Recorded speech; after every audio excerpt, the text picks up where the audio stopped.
Good morning! Welcome to another episode of Sunday Story. And let me tell you, this week it's a pretty special Sunday because that character, that person that we've been waiting for the whole time that we've been making our way through the Jesus Storybook Bible finally arrives. And this week, well, I think we can guess, but maybe you can't guess. This week we're going to have Bethan reading us the story and revealing who that special person is. Enjoy!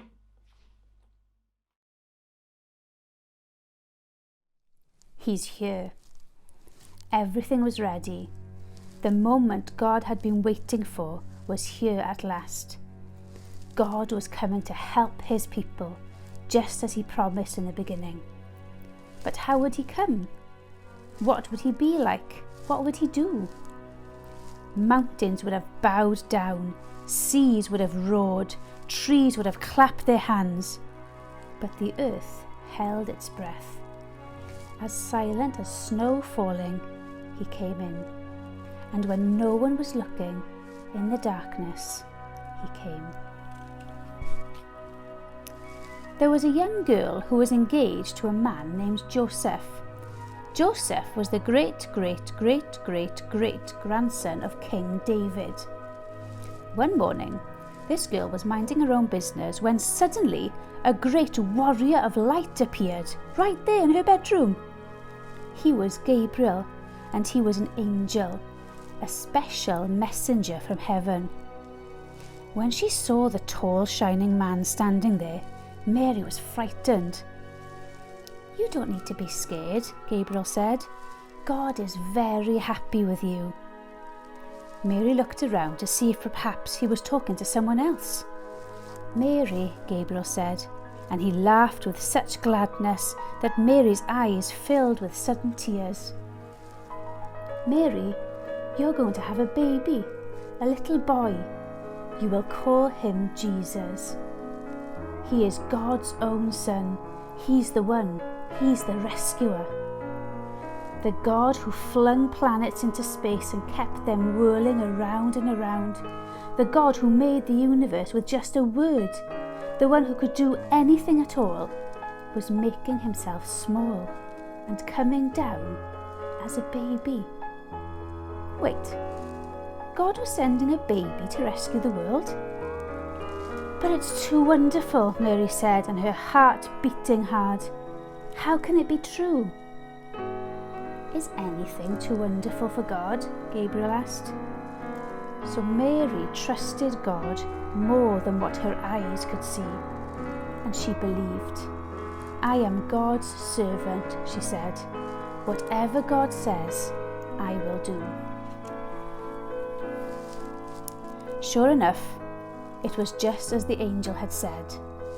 9 months later, Mary was almost ready to have her baby. Now Mary and Joseph had to take a trip to Bethlehem, the town King David was from.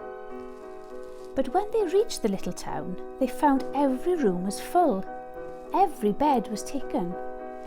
"Go away," the innkeepers told them. "There isn't any place for you." Where would they stay? Soon Mary's baby would come. They couldn't find anywhere except an old, tumble-down stable. So they stayed where the cows and the donkeys and the horses stayed. And there, in the stable, amongst the chickens and the donkeys and the cows, in the quiet of night, God gave the world his wonderful gift. The baby that would change the world was born, his baby son. Mary and Joseph wrapped him up to keep him warm. They made a soft bed of straw and they used the animal's feeding trough as his cradle. And they gazed in wonder at God's great gift, wrapped in swaddling cloths and lying in a manger. Mary and Joseph named him Jesus, Emmanuel, which means God has come to live with us. Because of course he had.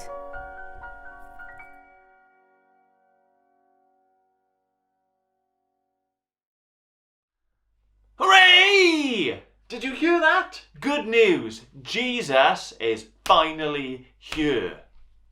Thank you so much, Beth Ann, for reading the story for us. Thank you everyone who tuned in. Thank you to everyone who's kept up doing crafts during the summer and has taken it on themselves to find those crafts and to figure them out. We're going to have to ask you yet again this week to jump on the old computer and search for something creative to do to help you to remember this week's story. Right, we've got some Googling to do. Let's Google. Bye!